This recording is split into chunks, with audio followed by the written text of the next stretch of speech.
காக்குமே. அந்தர்ஜலம் ததனோ சங்குலனக்ரசக்ரமோ பிராம்யத்திமிங்கில குலமோ கலுதோர்மிமாலமோ ஆவிஸ்ய பீஷணரவேன ரசாதலஸ்த ஆஹகம்பய வசுமதீம் அகவேஷயஸ்தோ. 12வது தசகத்தினுடைய உயர்ந்த 8வது ஸ்லோகத்தில் நாராயண பட்டத்திரி, குருவாயூரப்பா, தாங்கள் அந்த சமுத்திரத்துக்குள்ள உயர்ந்த அந்த ஒரு பரிணாமத்தோடு பூமாதேவியை தேடிண்டு உள்ளுக்குள்ள நுழையிறள். யக்ஞேஸ்வரா, ஞான பிரானே, என்னை காப்பாத்துன்னு சமுத்திரராஜன் மட்டுமல்ல, நீங்க உள்ள இறங்கக்கூடிய காரியமானது க்ஷேமமாக முடியணுமேன்னு ஏனமாய் கிடந்த மூர்த்தி எந்தை பாதம் எண்ணியேன்னு சோஸ்திரோன் முனின் அங்க இருக்கிறவா எல்லாரும் சோஸ்திரம் பண்ண பரம குதூகலத்தோட கம்பீரமாக உள்ளுக்குள்ள இறங்கினேலாமேன்னு இந்த ஒரு ஸ்லோகத்தை பூர்த்தி பண்றார். அதனுடைய தமிழ் பாசுரத்தை நம்ம பார்த்தோம்னா, கடலிடையே உயிர்குலமும் கலங்கி ஓடவும் கடலது கொந்தளித்தார்பரிக்கமோ கடலிடை மூழ்கியேனில் காதற்பாவையை அடலுடல் தேடினள் அதிசயம் என் கொளோம், அடலுடல் தேடினாய் அதிசயம் என் கொளோம். குருவாயூரப்பா, எல்லாரும் கொண்டாடிட்டு இருக்கக்கூடிய ஒரு சமயத்துல பயங்கரமான கொந்தளிப்பான இந்த கடலுடைய கொந்தளிப்ப கூட நீ கவலைப்படாம இங்கேந்து உள்ளுக்குள்ள நுழைஞ்சாமேன்னு கேட்டு 12வது தசகத்துல 9வது ஸ்லோகத்துல பூமாதேவிய போய் இவர் கண்டெடுக்கக்கூடிய அழகான ஒரு பரிணாமத்தை வர்ணிக்க போறார். அதுக்குள்ள நாம் இப்போது தரிசித்துக் கொண்டிருக்கக்கூடிய ஸ்ரீமுஷ்டம் பூவராக சுவாமியினுடைய ஒரு திருக்கோயில் விருத்தாச்சலத்திலிருந்து 25 கிலோமீட்டர் தூரத்திலேயும் சிதம்பரத்திலிருந்து 40 கிலோமீட்டர் தூரத்திலேயும் அமைந்திருக்கக்கூடிய ஸ்வயம் யக்த கஷேத்திரங்கள் என்று சாலக்கிராம மூர்த்தியாக எம்பெருமான் தானே தோன்றிய அழகான ஒரு அபிமான ஸ்தலம். அந்த தலத்திலே இதோ நாம் ஒரு சன்னதியின் வாசலிலே திவ்ய தரிசனத்திற்காக நிற்கின்றோம். எந்த சன்னதி? நாம் செய்த பாக்கியம்தான் என்ன! உயர்ந்த புனர்வசுவான இந்த தினத்திலே ராமனை தவிர நமக்கு வேறு யார் இங்கு காட்சியளிக்க இருக்கின்றார்கள்?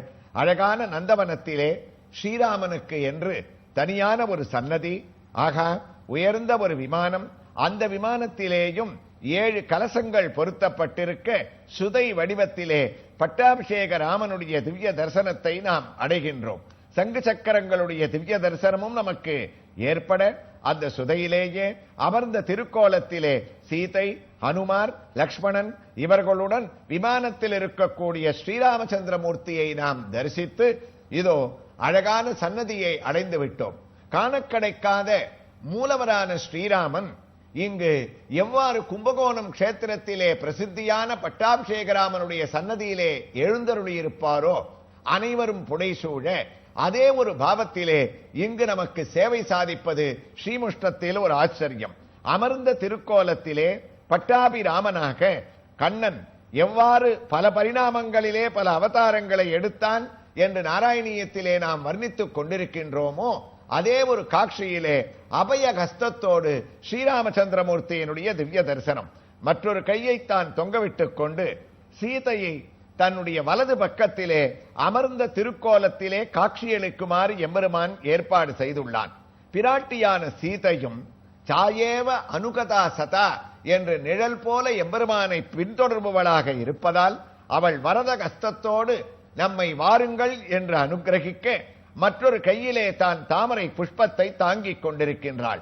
அது மட்டுமா, தான் பாதுகா ராஜ்யத்தால் பெரிய பெருமையை அடைந்த ராமன் பின்பு பிறந்த உத்தமமான பக்திமானான பரதன் ஒரு கொடையை தான் தாங்கிக் கொண்டிருக்க, ராமன் பின்பு பிறந்தானும் உளன் என்ற அவனோடு வனவாசத்தை தொடர்ந்த இளையாழ்வானான ஸ்ரீ லக்ஷ்மணனும் நின்ற திருக்கோலத்திலே கைகூப்பி பட்டாபிஷேகத்திலே கலந்து கொண்டிருக்க, பரதனே தனக்கு கதி என்று இருந்த சத்ருக்னோ நித்திய சத்ருக்னகா என்ற சத்ருக்னன் சாமரத்தை தான் வீச, சாமரம், கொடை, பகவானுடைய பல கைங்கரியங்கள் இவற்றோடு சீதாராம சாம்ராஜ்ய பட்டாபிஷேகத்தினுடைய உயர்ந்த காட்சியோடு நமக்கு காட்சியளிக்கின்றார். அனுமன் எங்கே, அனுமன் எங்கே என்று நம்முடைய கண்கள் தேடும் போது உயர்ந்த பட்டாபிஷேகத்திலே அரியணை அனுமன் தாங்க என்ற அரியணையை தாங்கிக் கொண்டிருந்த அனுமான் இங்கு ஸ்ரீராமனுக்கு எதிரே அமர்ந்த திருக்கோலத்திலே கும்பகோணத்தில் இருப்பது போலவே இங்கேயும் கையிலே ஒரு ஓலை சுவடியை தான் தாங்கிக் கொண்டு தம்புராவுடன் அமர்ந்து கொண்டு கண்களை மூடிக்கொண்டு எத்திர ரகுநாத கீர்த்தனம் என்று ரகுநாத கீர்த்தனத்தை அனுபவிக்கக்கூடிய ஆஞ்சநேய சுவாமியோடு கலந்த உயர்ந்த பட்டாபிஷேக ராமனுடைய திவ்ய தரிசனத்தை அடைகின்றோம். அது மட்டுமா, கும்பகோணத்திற்கும் இங்கும் என்ன வேறுபாடு? அங்கு பட்டாபிஷேகத்தோடு மட்டும்தான் ராமன் நமக்கு காட்சியளிப்பார். இங்கு நோக்கினோமே ஆனால் இந்த சன்னதியிலே சுதர்ஷனாழ்வாரான சக்கரத்தாழ்வாரும் நமக்கு மூலமூர்த்தியாக காட்சியளிக்கின்றார். பகவானுடைய அவதாரங்களிலே ஒன்றான முதல் அவதாரமான நாராயணியமானது எந்த மத்ஸ்யம் தொட்டு ஆரம்பிக்கப்பட்டதோ அந்த மத்ஸ்யாவதாரத்தினுடைய கண்களை திறந்து கொண்டு நமக்கு காட்சியளிக்கக்கூடிய மத்ஸ்யாவதாரத்தினுடைய ஒரு வைபவம், கூர்மாவதாரத்தினுடைய மூல விக்கிரகத்தினுடைய அழகான காட்சி. இது மட்டுமா, சமீபத்திலே நாம் அனுபவித்த பலராம ஜெயந்தியிலே அவதரித்த பலராமன் இங்கு நமக்கு அழகாக மூலமூர்த்தியாக நமக்கு சேவை சாதிக்கின்றான். இத்தனை மூர்த்திகளுடைய திவ்ய தரிசனத்தோடு இதோ 12வது தசகத்தினுடைய 9வது ஸ்லோகத்தை பட்டத்ரி எவ்வாறு தொடங்க இருக்கின்றார் என்ற பரிணாமத்தை நாம் அனுபவிக்க அழகான வராகவதாரத்தினுடைய ரூபத்தோடு நாம் திவ்ய தரிசனத்திற்கு குருவாயூருக்கு திரும்பிவிட்டோம். பக்தர்களே, என்ன ஆச்சரியம்! ஒரே ஸ்லோகத்தில் நாம் பிரவேசிப்பதற்கு முன்னாலேயே மத்ஸ்யாவதாரம், கூர்மாவதாரம், பலராமனுடைய அவதாரம், ஸ்ரீராமனுடைய பட்டாபிஷேக அவதாரம், சுதர்சன மூர்த்தியினுடைய உத்தமமான திவ்ய தரிசனம், இவர்கள் அனைவரும் புடைசூழ கம்பீரமாக இதோ யஜ்ஞவராக மூர்த்தியானவர் பூமாதேவியை தேடிக்கொண்டு இறங்கக்கூடிய அழகனுடைய அடுத்த பரிணாமம் பட்டத்திரி தொடங்கிவிட்டார். குருவாயூரப்பா, திருஷ்ட்வா ததைத்யகதகேன ரசாதலந்தேகே சம்வேஷிதம் ஜடிதி குடகிதிர்விபோத்வம் ஆஹா பாதுகான் அபிகனய்ய சுராரி கேட்ட தம்ஸ்ராங்குரேன வசுதாக மததசலீலவோ. பட்டத்ரி பரம பக்தர். ஸ்ரீதேவி பூதேவி இருவரையும் தன்னுடைய ஹிருதயத்தில் சாட்சாத் யஜ்ஞவராக சூரமாகவும் லக்ஷ்மிவராகனாகவும் பூவராகனாகவும் அவர் தன்னுடைய ஹிருதயத்தில் ஆவாகனம் பண்ணிண்டே அனுபவிக்கிறாராம். இந்த ஸ்லோகத்துல ஒரு பெரிய ஒத்துமை, இதுலயும் ஆச்சாரியனுடைய ஒரு வர்ணனை. திருஷ்ட்வா ததைத்ய கதகேன ரசாதலந்தே. குருவாயூரப்பா, சிஷ்யர்களை காப்பாற்றக்கூடிய ஆச்சாரியனுடைய ஸ்தானத்துல உள்ளுக்குள்ள பூமாதேவியை காப்பாற்றுறதுக்காக நீ நுழைஞ்சிட்ட. முதல் ஸ்லோகத்தில் அவர் வர்ணிக்கும் போது ஸ்ரீராமானுஜருடைய அவதாரத்தினுடைய ஒரு ஒத்துமையோட ஆச்சாரிய வைபவம், மறுபடியும் அதே ஒரு பரிணாமத்தோட இன்று தொடர்கிறார். இன்னைக்கு என்ன விசேஷம் அப்படின்னு சொன்னால், ஆதிசங்கரர் அவதரித்த உத்தமமான சங்கர ஜெயந்திய தேசமெங்கும் கொண்டாடிட்டு இருக்கிறது மாத்திரம் இதுல ஒரு பொருத்தம் இல்லை. ஆதிசங்கரர் தான் நாரதரோடு தான் காலடிக்கு பயணிக்கும் போது குருவாயூரப்பன் ஸ்ரீவேலியில் அவரை கீழே இங்க இறக்கி ஒரு மண்டல காலம் இந்த கஷேத்திரத்துல தங்க வச்சு அவருடைய பூஜை கிரமங்களை ஆதிசங்கரர் மூலமாக குருவாயூரப்பன் பணிக்க இன்னைக்கு கார்த்தால நிர்மால்ய தரிசனத்துல ஆரம்பிச்சு ராத்திரி அந்த அர்த்தஜாம பூஜை வரைக்கும் குருவாயூர்ல நடக்கக்கூடிய அனைத்து வைபவங்களும் ஆதிசங்கரால் தோற்றுவிக்கப்பட்டது. கேரள தேசத்துல காலடியில அவதரித்த உத்தமமான ஆச்சாரிய புருஷர், அவருடைய ஜெயந்தி மகோத்சவத்திலேயும் பட்டத்திரி தொடரக்கூடிய பரிணாமம் நமக்கு தற்செயலாக நாராயணியத்தில் இன்னைக்கு ஒத்து போறதுன்றது குருவாயூரப்பனுடைய ஒரு அனுகிரகம் தான். திருஷ்ட்வா ததைத்ய கதகேன ரசாதலந்தே சம்வேஷிதம் ஜடிதி கூட்டகிட்டிர் விபோத்வம். அப்படி தன்னுடைய ஹிருதயத்தில் ஆவாகனம் பண்ணிட்டு இருக்கிறவாத்தான் பகவானுடைய அந்த ஒரு சரீர சம்பந்தம் இருக்க, அந்த ஜீவனுக்கு அந்த சரீர சம்பந்தம் இல்லாமல் செய்யக்கூடியவர் வராகமூர்த்தியாம். அப்போ அந்த நீச்சமான வராக அவதாரத்தை அவர் எடுத்தது மாயையனுடைய செயல்னு வர்ணிக்கிறார். சம்வேஷிதம் ஜடிதி கூட்டகிட்டிர் விபோத்வம். விவகாரத்தில் உள்ள பூமாதேவியை மீட்கிறதுக்காக குருவாயூரப்பா என்ன அழகான பதம் பாருங்க. விவகாரம் விவகாரம்னா கஷ்டம், அந்த கஷ்டத்துல அவ மாட்டின்ட்டா, அவ மாட்டின்றதுனால உலகமே திண்டாடுறது.